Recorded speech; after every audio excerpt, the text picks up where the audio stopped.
أنا عبد محمود الرأي وكان عبد السلام وبقان حنون سنة هذه مدة 4 سنة كهرنا حنون كيسة أنا لا أقولن وحيها لكن إسك حنون سنة جري الحمد لله نكاس هذا كسر سنين لكن إلهي أو إنه كعاد هي قلين لوسمي قلين كاسو الله يسر اللي الحمد لله وخوجو ليسني dhagxaantii iyo wixii qashan ku jiray oo dhan banaanka la keenay marka alxamdulillah waxaan leeyahay boqolkiiba si wanaagsan loo soo dhaweeyay isbitaalka oo macnaha shaqaalihiisa iyo wax walba isu dheelitiran yihiin marka alxamdulillah waa aad iyo aad uga mahad celinayna insha Allah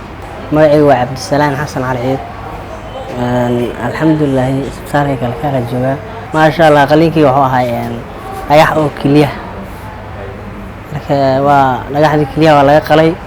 waa laga bixiyay marka alxamdulillah caafimaadkii hadda ma sha Allah fiican alxamdulillah. Assalamu alaykum wa rahmatullahi wa barakatuh. Today we made BCNL in our hospital.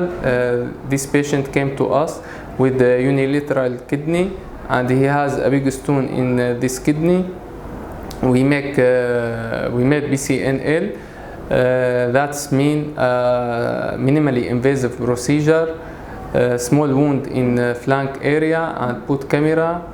reach to his kidney, and crush the stone and remove all pieces. And alhamdulillah, the surgery was succeeded. maanta waxaan u imaaday bukaankan wuxuu ka cabanayay xanuun ka jira dhanka kilida bidix baaritaana u sameeyay kadib waxa ogaanay inuu ku jiro dhagax gaarayo 1.5 cm